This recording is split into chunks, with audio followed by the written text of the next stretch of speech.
በስመ አብ ወወልድ ወመንፈስ ቅዱስ አሐዱ አምላክ። ድርሳነ ቅዱስ ሩፋኤል ዘወርኃ ጳጉሜ።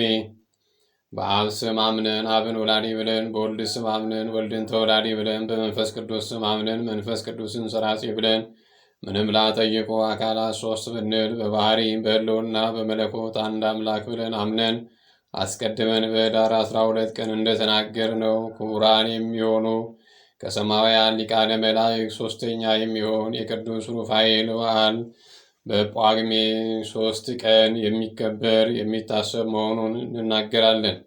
ይህም ዕለት በሊቀ ጳጳሱ በአባ ቴዎፍሎስ ዘመን እስክንድሪያ በምትባል አገር ዳርቻ ባለች ደሴት በውስጧ ብዙ ታምራት የተፈጸመባት በቅዱስ ሩፋኤል ስም የታነጸች ቤተ ክርስቲያን የተባረከችበትና የተቀደሰችበት ዕለት ነው።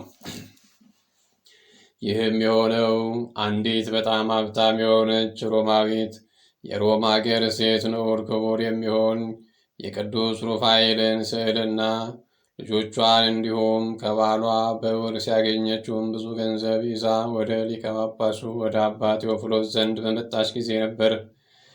ከመጣችም በኋላ በሊቀ ጳጳሱ ቤት ፊት ለፊት ያለውን ኮረብታ አስቆፈረችና ከመሬቱ ውስጥ ወርቅ የተከማቸበት ሳጥን ተገኘ። ከዚህ በኋላ ሊቀ ጳጳሱ አባ ቴዎፍሎስ ብዙ አብያተ ክርስቲያናትን አሳነጸ። ከዚህም ውስጥ እስክንድሪያ በምትባል አገር ዳርቻ ባለች ደሴት ላይ ክቡር በሚሆን በቅዱስ ሩፋኤል ስም የተሰራች ይህች ቤተ ክርስቲያን ትገኝበት ነበር። ሥራውንም ሰርቶ በፈጸመ ጊዜ በዚያች ዕለት በታላቅ ክብር አክብሮ ባረካት፣ ቀደሳት። ብዙ ሕዝብና ምዕመናን በቤተ ክርስቲያኒቱ ውስጥ ሲጸልዩ ሳለ ቤተ ክርስቲያኒቱ ተንቀጠቀጠ፣ የተናወጸች፣ ብዙም ታወከች። ማዕበል እንደሚያንገላታው መርከብ ተንገላታች።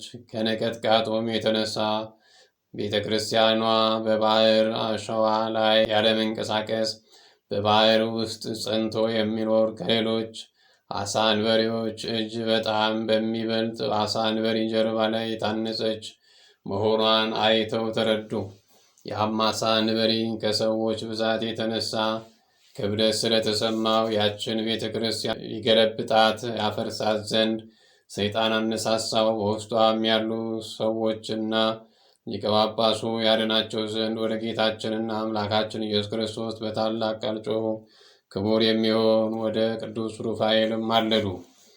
በዚያን ጊዜ ልዑል እግዚአብሔር ንዑድ ክቡር የሚሆን ቅዱስ ሩፋኤል ላከላቸውና ከጭንቀታቸው አዳናቸው፣ ከሐዘናቸው አረጋጋቸው። አሳ አንበሪውንም ባለበት ቦታ ሳትንቀሳቀስ በእግዚአብሔር ትእዛዝ ጸንተህ ኑር በማለት በያዘው ጦር ወግቶ እንዳይንቀሳቀስ ጸጥ ስላደረገው ያለ ምንም መንቀሳቀስ ባለበት ቦታ ጸጥ ብሎ ቆመ።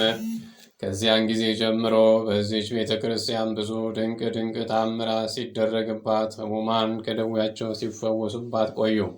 ነገር ግን የእስላሞች መንግሥት እስከሚቋቋም ድረስ በዚህ ሁኔታ እንዳለች ከዕለታት በአንድ ቀን አሳ አንበሪው ተንቀሳቀሰና የረጋውን ባህር ማዕበል ሞገድ ተነስቶ ስለመታው ቤተ ክርስቲያኗ ፈራረሰች። ከዚያች ቦታ ላይም የሚኖሩትን ብዙ ሰዎች ባህሩ አሰጠማቸው። የመላእክት አለቃ የሚሆን የቅዱስ ሩፋኤል አማላጅነቱ፣ ቸርነቱ ከባሕረ ኃጢአት መስጠም ከዚህም ዓለም ማዕበል ሞገድ መንገላታት ሁላችንን የሚጠብቀን ለዘላለሙ አሜን። የሰውን ልብ ደስ ለማሰኘት ልዩ ስጦታ ላለው ለሩፋኤል ሰላም ላለው ደዌ ኃጢአትን ይፈውሳል፣ ቁስለ ነፍስንም ያክማልና። ስለዚህ እውነትን የሚከተሉ ይቅርታን ያገኛሉ። በተንኮል ጎዳና የሚጓዙ ግን በነፍሳቸውም በሥጋቸውም ጥፋትን ያስከትላሉ ሲል ለወዳጁ ለጦቢት አስረዳው፣ አስገነዘበው። ዳግመኛም የቁስጥንጥንያው ሊቀ ጳጳስ አባ ዮሐንስ ስለ ቅዱስ ሩፋኤል ታላቅ ታምራት ለጻድቁ አኖሬዎስ እንዲህ ሲል ተናገረ። ንጉሥ ሆይ እንግዲህ በማስተዋል ስማ። ወደ አንተ እንመጣ ዘንድ በመርከብ ላይ ተሳፍረን ነበርና እንዲሁ በጉዞ ላይ ሳለን በአንድ ደሴት ውስጥ አንዲት ቤተ ክርስቲያን አየን። ቀኑም ቀዳሚ ሰንበት ነበር። ወደ ወደቡም በደረስን ጊዜ ቅድስትና ክብርት የምትሆን ዕለተ ሰንበተ ክርስቲያን ጌታችን የመድኃኒታችን ኢየሱስ ክርስቶስ ቅዱስ ሥጋውን ክቡር ደሙን ለመቀበል ወደ እሷ ስናመራ በዚያች ቤተ ክርስቲያን አካባቢ አንዲት አነስተኛ ደብር አገኘን። በውስጧም የሚኖሩ ብዙ ወንድሞች መነኮሳት ነበሩ። ክብር ምስጋና ለእሱ ይሁንና በእግዚአብሔር ትእዛዝ ወደ እነርሱ በደረስን ጊዜ ምናልባት ከቀድሞ አባቶች የተጻፈ መጽሐፈ ብሉይ በእናንተ ዘንድ ቢኖር እመራመርበት ዘንድ ብትሰጡኝ ፈቃዳቸውን እጠይቃለሁ ስል ብጠይቃቸው በቤተ ክርስቲያኒቱ ግምጃ ቤት ውስጥ ብዙ መጻሕፍት ይገኛሉ። ነገር ግን እኛ ትርጉማቸው ምን እንደሚል ለይተን አናውቅም አሉኝ። እኔም እስኪ አምጥታችሁልኝ ልመልከታቸው አልኳቸውና ካመጡልኝ በኋላ እግዚአብሔር በደቀ መዛሙርቱ ፊት ያደረጋቸውን ልዩ ልዩ ተአምራትና ስለ ሰማይና ምድር ጥንተ ተፈጥሮ እንዲሁም ከፍጥረተ ዓለም እስከ ሕልፈተ ዓለም ድረስ በዓለም ላይ የሚደርሱትን ሁኔታዎች ስመራምር አገኘው። እንዲህም ሌሎች መጻሕፍትን ስመራምር ደቀ መዛሙርቱ ምስጢረ መለኮቱን ይገልጽላቸው ዘንድ ጌታ ኢየሱስ ክርስቶስን ጠይቀውት በደብረ ዘይት ሰብስቧቸው ሳለ ስለ 7ቱ ሊቃነ መላእክት ሹመትና ማዕረግ የሚያስረዳ አባቶቻችን ሐዋርያት የጻፉትን አንድ መጽሐፍ አገኘው። በውስጡ የተጻፈውም እንዲህ የሚል ነበረ። ሐዋርያት ፈጣሪያቸውን ጌታችንና አምላካችን እግዚአብሔር ሆይ ስለ ቅዱስ ሩፋኤል ክብር ታስረዳን ዘንድ እንለምናለን። በምን ቀን በየትኛውስ ወር እንደሾምከው ክብሩና ማዕረጉ ከሌሎች ሊቃነ መላእክት ክብር ጋር ትክክል እንደሆነ ስለ እሱ በዓለም ሁሉ እንድናስተምር ትገልጽልን ዘንድ እንማልድሃለን አሉት። እርሱም ከወሩ ሁሉ አነስተኛ በሆነ ጳጉሜ 3 ቀን የመታሰቢያውን በዓል አደረጉ ብሎ ስላዘዛቸው በዚህ ዕለት በዓሉ ይከበር ዘንድ ሕግ ሰርተው ወሰኑ። ስለዚህ በዚህ መልአክ አማላጅነት ከእግዚአብሔር ይቅርታ ቸርነት ያገኙ ዘንድ በችግራቸውና በጭንቀታቸው ጊዜ በዚህች ቀን ሰዎች ሁሉ ልመናቸውን ያቀርቡበታል። በዚያን ጊዜ ጌታችን መድኃኒታችን ኢየሱስ ክርስቶስ 3ቱ ሊቃነ መላእክት ማለት ሚካኤልና ገብርኤል ሩፋኤልም ከሦስተኛይቱ ሰማይ ዓለመ መላእክት ይመጡ ዘንድ አዘዛቸውና በታላቅ ክብር መጥተው ከጌታችን ከኢየሱስ ክርስቶስ ፊት ሰግደው ቆሙ። ከዚያም ጌታችን ኢየሱስ ክርስቶስ ሩፋኤልን ጠቀሰውና ክብርንና ገናንነትን ያውቁ ዘንድ ለሐዋርያት የስምህን ትርጓሜ ግለጽላቸው አለው። የመላእክት አለቃ ቅዱስ ሩፋኤልም ለሐዋርያት የኔ ስም ሩፋኤል ነው፣ ትርጓሜያቸውም የዋህና ሰውን አስደሳች ማለት ሲሆን ማዕረጌም ከሊቃነ መላእክት 3ኛ ማዕረግ ነው። የመላእክት ሁሉ አለቃ ሚካኤል ግን ከቀድሞ ጀምሮ የመላእክት ሁሉ የበላይ አለቃ ነው። ትርጓሜውም ይቅርታ፣ ይቅር ባይና እጹብ ድንቅ ማለት ነው። ዳግመኛም የመላእክት አለቃ ገብርኤል አስቀድሞ የጌታችንን ኢየሱስ ክርስቶስን ከቅድስት ድንግል ማርያም መወለድ ያበሰረ ስለሆነ አምላክ ወሰብ እየተባለ ይጠራል። አሁንም 3ኛ ላስገነዝባችሁ የምፈልገው የኔ ስም ሩፋኤል ሲሆን ይኸውም የዋህ ቸር ይቅር ባይ ማለት ነው። ኃጥአንን ስለ በደላቸው ወደ እግዚአብሔር አላሳጣቸውምና፣ ነገር ግን ስለ የዋህነቴና ስለ ማዳኔ የሰውን ልጅ እጅግ ስለ መውደዴ ከኃጢአታቸው ተመልሰው ንስሐ ይገቡ ዘንድ በዘመን ላይ ዘመን እጨምርላቸዋለሁ። አስፈጻሚ መላእክትንም እልክላቸዋለሁ። እኔ ሩፋኤል እግዚአብሔር በ23ቱ ነገደ መላእክት ላይ የሾመኝ የመላእክት አለቃ ነኝ። ስለዚህ እግዚአብሔር አብንና ይቅር ባይ የሚሆን ልጁ ኢየሱስ ክርስቶስን ከኃጢአት የሚያነጻ የባሕሪ ሕይወቱ የሚሆን መንፈስ ቅዱስን አመሰግነዋለሁ። ጌታ ኢየሱስ ክርስቶስን በደብረ ጽዮን ከደቀ መዛሙርቱ ጋር በዙፋኑ ላይ ተቀምጦ ክብር የተመላበትን እውነተኛውን የሕይወት ጽዋ ለቅዱሳኖቹ ባዘጋጀላቸው ጊዜ መልካሙንና በጎውን ሰማያዊ መጠጥ አድላቸው ዘንድ እግዚአብሔር ያዘዘኝ እኔ ሩፋኤል ነኝ።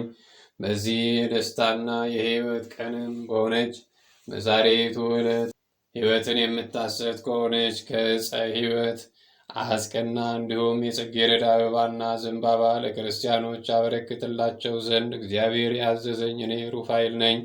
ሰማያውያን መዛግብት ከስልጣኔ ስር የሆኑና እነርሱንም እግዚአብሔር ባዘዘ ጊዜ ልከፍታቸውና ልዘጋቸው ስልጣን ያለኝ እኔ ሩፋኤል ነኝ። እንደ ሌሎች የስልጣን ጓደኞች ሊቃነ መላእክት ሁሉ እግዚአብሔር በሾመኝና ባከበረኝ በዚህ በጳጉሜ 3 ቀን አንዱ ሰው ከችግሩ ላይ ያለውን ሰው በእኔ ስም እርዳታ ቢያደርግለት ወይም መጽሐፍ ቢጽፍና በእኔ ስም በቅዱሳን ላይ ለአንዱ መታሰቢያውን ቢያደርግ እንዲሁም የስሜ መታሰቢያ በሆነችው በዛሬቱ ዕለት ለቤተ ክርስቲያን ጧፍ ዕጣን መባ ያገባ ኢየሩሳሌም ሰማያዊት እስኪገባ ድረስ በብርሃን ሰረገላ አሳፍሬ እሸኘዋለሁ። በምድር ላይ ፈጽሞ ምሳሌ የማይገኝለት ሽታው እጅግ በጣም ጣፋጭ የሆነ የሽቱ አበባ እቅፍ በእጁ አበረክትለታለሁ። እናንተ እግዚአብሔር የመረጣችሁ ሐዋርያት ሆይ በዚህ ዓለም ስብከተ ወንጌልን አስፋፍታችሁ ወደ እግዚአብሔር መንግሥት እስክትጠሩ ድረስ ሁልጊዜ ተጠብቃችሁና ረዳችሁ ዘንድ ከእኔ የምትፈልጉትን ሁሉ ጠይቁ። አሁንም በዚህ ዓለም ያሉ ሰዎች መታሰቢያዬን ያደርጉ ዘንድ አስተምሯቸው፣ ንገሯቸው። ስለ እነሱ ወደ እግዚአብሔር የማለድኩኝ ከችግራቸውና ከጭንቀታቸው አድናቸዋለሁ። በሰማይም የስቃይና የኩነኔን ቦታ ፈጽመው አያዩም አላቸው። ይህንንም ካላቸው በኋላ መልአኩ ቅዱስ ሩፋኤል በእግዚአብሔር ፊት ሰገደ። እንዲህም ይህ ሊቀ መላእክት ቅዱስ ሩፋኤል ያደረጋቸው ታምራቶች እጅግ ብዙ ስለሆኑ እኛም የመታሰቢያውን በዓል ሁልጊዜ ማድረግ ይገባናል። እሱ ስለ እኛ ወደ እግዚአብሔር ይለምናልና ይማልዳልና። የቅዱስ ሩፋኤል ጸሎቱ፣ በረከቱ፣ አማላጅነቱ ለሁላችን ይደረግልን እስከ ዘላለሙ ድረስ አሜን። በድንግል ደመና መጎናጸፊያ ከላይ ለመጣ ቃል ምሳሌው ለሚሆን ለመልከ ጼዴቅ ካህን ሰላም እላለሁ። ጠቢባን አዋቂዎች ታሪኩን እንደጻፉት ለአዳም ሥጋ ማረፊያ ይሆን ዘንድ ከተዘጋጀበት መቃብር ቦታ የዚህ ካህን ማረፊያ መኖሪያ ከዚያ ነው። የሳይንስ አዋቂዎች የሆኑ እነ በጥሊሞስ እንደሚሉት በአንድ ዓመት ካሉት ቀናት ውስጥ 3 ሰዓት ትርፍ ይገኛል። እኒህም ሰዓታት በየ4 ዓመት ሲደመሩ 6ኛይቱን ጳጉሜን ቀን ያስገኛሉ። በዚያም ዕለት ያረፈ የሞተ መልካም ዕረፍት ይሆንለታል። በእውነት ያለ ሐሰት አሜን። አቡነ ዘበሰማያት ይትቀደስ ስምከ ትምጻእ መንግሥትከ ወይኩን ፈቃድከ በከመ በሰማይ ከማሁ በምድር ሲሳየነ ዘለለዕለትነ ሀበነ ህድግልና በሳኔ ጋይነ ከመነኔን ህድግ ለዛበሰለኔ ታባለ እግዚኦ ሰመሱት አላለነው ባላነም ኩሉ ኩስ መዚያከይት መንግሥት ኃይለው ስብሐት ለዓለም ዓለም። በሰላመ ቅዱስ ገብርኤል መልአኮ እግዝእቴ ማርያም ሰላም ለኪ ድንግል በሕሊናኪ ወድንግል በሥጋኪ እግዚአብሔር ጸባኦት ሰላም ለኪ ቡርክት አንቲ እምአንስት ወቡሩክ ፍሬ ከርስኪ ተፈሥሒ ፍሥሕቶ ምልዕተ ጸጋ እግዚአብሔር ምስሌኪ ሳሊ ጸልዪ ምህረታ በፍቅር ወልድኪ ኢየሱስ ክርስቶስ ከመ ይስረይ ለነ ኃጣውኢነ ተማጸነ ብኪ አሜን።